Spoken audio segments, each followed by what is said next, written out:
Shalom, shalom. J'espère que nous allons bien. Alors, moi, je suis très contente et très heureuse de nous retrouver encore une fois en ce vendredi matin. Par la grâce de Dieu, j'imagine que nous sommes bénis. Nous sommes bénis par chaque capsule qui est inspirée du Saint-Esprit. Et moi-même, je suis aussi bénie. Je ne peux que dire merci au Seigneur. Et j'ai béni vraiment tous ceux qui prennent le temps de s'abonner, de continuer à s'abonner, partager, inviter les amis. Nous sommes très, très heureux de savoir que vous êtes nombreux. Chaque jour, nous enregistrons des nouvelles abonnés et nous rendons vraiment grâce au Seigneur. Et comme je l'ai dit souvent, nous n'allons jamais assez vous dire merci. On ne vous remerciera jamais assez. C'est comme ça que chaque jour qui passe, je ne cesserai jamais de vous dire merci de tout cœur pour la confiance. Ça nous permet de comprendre aussi que ce que nous sommes en train de faire bénit des gens. Ça nous permet aussi de comprendre que ce que le Seigneur est en train de faire par nous est en train d'atteindre ses objectifs. Voilà. Alors, bienvenue ce matin à un coup de cœur matinal. Nous sommes en train de parler de la discrétion. Alors, la discrétion. Si vous voyez bien, depuis le début de cette semaine, lorsque nous parlons de la discrétion, je parlais des avantages en fait. Ce que la discrétion apporte dans notre vie lorsque nous prenons le temps de la pratiquer. Et ce que j'aimerais vraiment dire, quelqu'un pour terminer la semaine, c'est que la discrétion reste une qualité essentielle et je vais me dire attachée à la réussite. Oui, elle vous permet de, de, de cheminer dans la paix, dans la douceur, sans trop de combats, sans trop de problèmes. Mais aussi, la discrétion vous permet d'éviter les conflits. Pas seulement le bataille ou le combat inutile, mais les conflits aussi interpersonnels. Conséquence, elle vous permet de bâtir des bonnes relations. Vous savez, si vous êtes une personne dans une relation où vous parlez beaucoup, ça va commencer à ennuyer les gens. Les gens vont commencer vous commencez à vous trouver très ennuyant. Et ça ne peut pas rapprocher les gens trop de vous. Mais lorsque vous prenez le temps avant de parler, ça donne un peu, moi je veux dire, ça accroche les gens vers vous.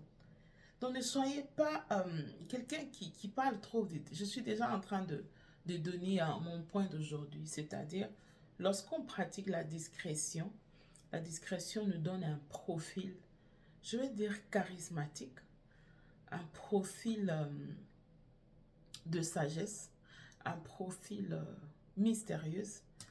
Ça va paraître un peu bizarre, mais s'il y a une chose que j'ai aimée ou que j'ai beaucoup appréciée de l'ancien président de la RDC, Monsieur Joseph Kabila, c'était la discrétion.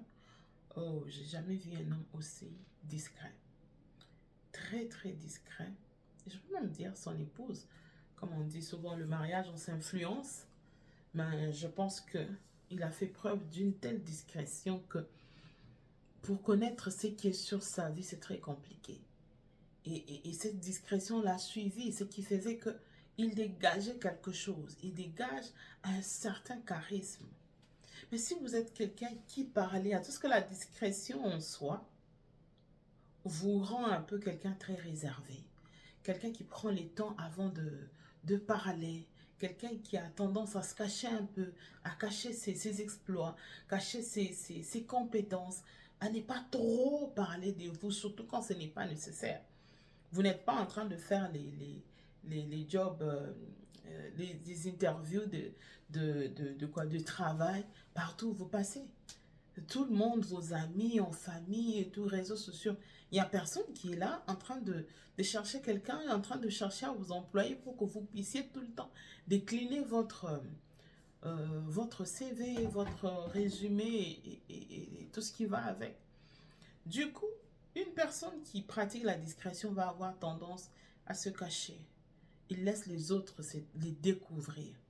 Et n'oubliez pas, la dernière fois, je nous ai dit, je pense que c'était le mercredi matin, je parlais de la discrétion Elle vous rend mystérieux. C'est ça le côté un peu charismatique, je peux dire. Donc, vous donne un certain charisme, un certain profil qui va être un peu, comment je vais dire, qui va être un peu comme, je veux dire, qui pousse les gens à en savoir un peu plus. Pourquoi il est taiseux? Pourquoi il parle peu? Pourquoi? Donc, c'est vraiment, en fait, ça apporte un plus à vous-même. Ça apporte un plus. C'est comme, comme je donnais l'exemple d'un couple. Vous êtes un couple et puis on vous voit difficilement vous chamailler. On entend difficilement que telle a fait, telle a dit, vous êtes parti ici raconter et tout. Même ce qui concerne votre bonheur, personne ne sait comment vous vivez en famille. Est-ce que vous avez des difficultés? Est-ce que au lit ça va? Est-ce que dans la cuisine ça va? Est-ce qu'au salon ça va? Est-ce que dans la douche ça va? Personne ne sait. Vous restez un mystère. Mais à partir du moment où vous faites tomber le mystère, le mythe tombe, vous perdez toute la valeur. Donc, quand on garde, quand on vit dans la discrétion, on garde, on garde, on préserve, comment je vais dire, on accroît sa valeur en fait, sa valeur intrinsèque, ça croît. Vous voyez? Donc, votre valeur en termes de, je vais dire en termes d'importance, oui, il y a, ma mère dit souvent quelque chose comme quoi un imbécile peut paraître aussi sage s'il ne parle pas. Parmi les gens, tout le monde est là. Et puis, tout le monde est calme. Les gens prennent la parole, prennent la parole.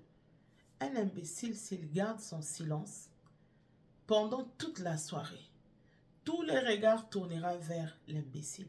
Pourquoi il n'a pas parlé? Pourquoi il n'a rien dit? Tout le monde aura tendance à croire que lui, il a quelque chose d'important à dire après tout ce que nous tous, nous avons dit. Ça veut dire que quand toi, tu penses que si tu ne dis rien de toi, les gens ne vont pas te regarder, les gens n'auront pas l'attention sur toi, mais c'est le contraire par contre qui se passe. Quand vous ne dites rien sur vous, quand vous gardez votre vie privée, intime, secrète, ça attire plus, ça parle même plus fort. Les gens auront tendance à se dire, mais on ne connaît pas trop sur lui. C'est vous qui devenez on va dire l'objet de curiosité des gens. Tout le monde va vouloir savoir, mais qu'est-ce qui se passe dans sa vie à elle? Qu'est-ce qui se passe dans sa vie? Pourquoi lui, pourquoi il parle peu de sa vie? Et c'est comme je disais, ça accroît votre valeur, votre importance auprès des autres. En terminant cette semaine, je voudrais vraiment t'exhorter à considérer la discrétion comme un mode de vie qu'il faut adopter pour éviter les combats inutiles, pour construire des belles relations, pour exprimer l'humilité. Comme vous savez, l'humilité précède la gloire. Et aussi pour être encore plus charismatique et accroître sa valeur dans la société. Une personne qui parle beaucoup, une personne qui s'expose à tout moment n'a aucune valeur. Si je connais déjà tout de toi, dis-moi, je viendrai chercher quoi? Je viendrai chercher encore quoi? Qu'est-ce qu'il y aura à découvrir? Il n'y aura rien à découvrir. Parce que c'est en fait, vous savez, plus vous cachez les choses, plus ça donne, ça pousse les gens encore à découvrir plus. Vous voyez? Plus vous ne dites rien, plus ça donne encore envie aux gens de savoir un peu plus de vous. Mais plus vous en parlez, personne ne sera intéressé à vous entendre, à savoir quoi que ce soit de vous. Je nous en supplie. La discrétion est une valeur sûre. La discrétion est une qualité très très essentielle dans la vie. Elle vous protège, elle vous donne la sagesse, donc elle vous permet d'exprimer la sagesse. Elle vous permet d'avoir un profil valeureux, si je peux dire ainsi. Elle vous permet aussi de vous cacher, vous cacher des combats inutiles, comme je l'ai dit au début de la semaine. Parce que parfois on s'expose aussi inutilement. Plus tu es caché, plus tu vis bien. Plus tu es caché, plus tu es en paix. N'oublie pas, le diable ne combat que ce qu'il sait. Le diable ne peut pas combattre c'est qu'il ne voit pas, c'est qu'il ne sait pas. Donc, tant que tu gardes ta vie secrète, tant que tu gardes les informations de ta vie secrète, le diable continuera à chercher pour trouver où entrer. Garde le secret de ta vie, tu vivras heureux et tu vivras longtemps. Alors, on a fini pour aujourd'hui. Je crois de tout mon cœur que le Seigneur nous a bénis, nous a parlé d'une manière ou d'une autre. Et que la semaine qui arrive, nous croyons vraiment que le Saint-Esprit de Dieu, encore une fois, nous parlera. J'ai vraiment envie de parler à une personne avant de terminer. Vous êtes jeune et le Seigneur vous a promis des choses sur votre vie. Le Seigneur a parlé même de différentes façons, par des gens, par ses prophètes, vous-même, même dans les songes, des choses reviennent où le Seigneur confirme tout ce qu'il a dit de faire, tout ce qu'il a promis de faire avec vous. Mon conseil aujourd'hui, cachez-vous. Vous n'avez pas besoin que les gens sachent ce que le Seigneur a dit de vous. Ce n'est pas, pas parce que vous le dites aux gens que ça va s'accomplir. Par contre, plus vous le dites aux gens, plus la possibilité aussi que ça ne s'accomplisse pas devient, la probabilité devient encore plus élevée. Tout ce que le Seigneur vous a dit, il va l'accomplir.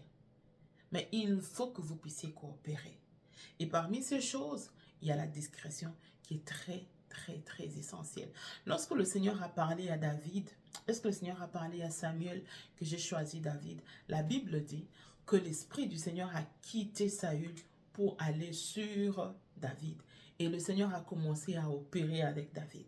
Imaginez-vous que lorsque Saül a commencé à exprimer sa jalousie vis-à-vis de David, et qu'il a commencé même à poursuivre David pour les tuer.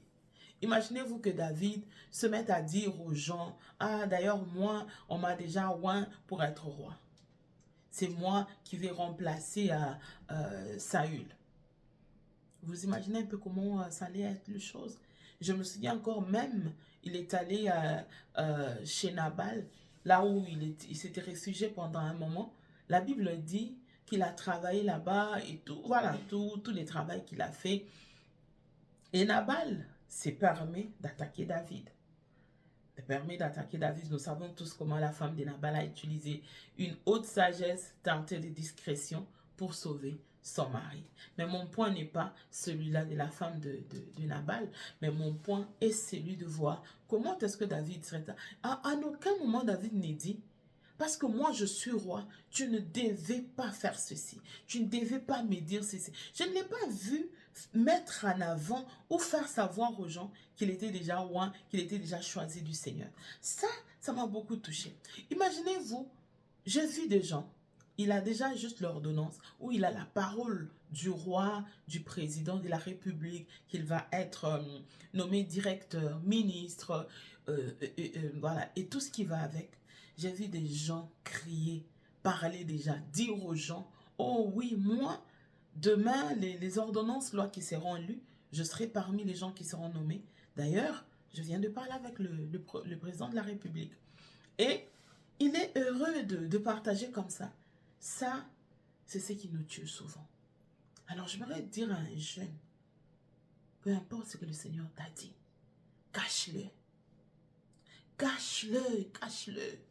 Tu n'as pas besoin de le révéler maintenant. Sinon, tu vas susciter un démon qui va commencer à travailler pour que cela ne se manifeste pas. Maman, vous avez des enfants. Le Seigneur vous a parlé sur vos enfants, des prophéties, sur ce que les enfants vont devenir.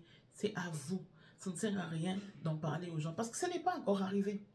La chose n'est pas encore arrivée. Laissez les gens voir vos enfants grandir et devenir ce qu'ils doivent ou ce qu'ils sont appelés à devenir. Mais ne dites pas aux gens ce que les enfants doivent devenir. C'est insensé. C'est exposer vos enfants au combat inutile. J'espère que ces quelques mots ont béni la vie de quelqu'un. Nous allons élever nos voix, nous allons juste prier et bénir le Seigneur et lui demander au Seigneur de nous accorder la grâce de faire preuve de discrétion. Parce que nous venons de comprendre combien la discrétion est très, très importante. Seigneur, merci. Merci, Papa. Merci de nous avoir enseigné sur la discrétion Quand bien même, Seigneur, chaque fois quelques 10 minutes, 15 minutes, et nous avons compris l'essentiel de ton message. Nous voulons te demander de tout cœur, accorde-nous la grâce de pouvoir exprimer la discrétion, de faire preuve de discrétion dans notre comportement, dans notre langage, dans nos expressions, qu'on puisse faire preuve de discrétion, de retenue, pour qu'on puisse manifester l'humilité, Seigneur, qui, la Bible dit, précède la gloire, pour être, Seigneur, à l'abri des combats inutiles, pour ne pas s'exposer, pour que l'on soit réellement à l'image de Dieu. La Bible dit, Dieu demeure mystère. Oui, il est toujours mystère parce que sa gloire réside dans le fait de cacher les choses et la gloire des hommes dans le fait d'aller et trouver les choses que le Seigneur a cachées.